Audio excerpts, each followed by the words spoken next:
মাগো মাঝিল জি বলল বোন আমি করলাম কি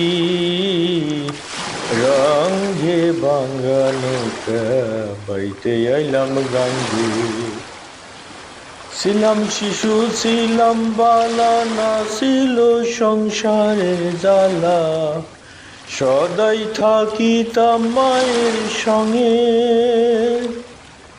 দেহেতে আইলো জুয়ানি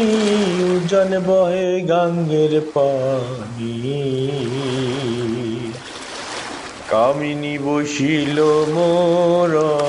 অঙ্গে ভাঙ্গা নৌকা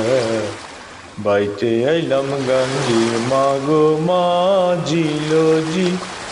ও বলল বোন আমি করলাম কি রঙে ভাঙ্গা নৌকা বাইতে আইলাম গাঙ্গে।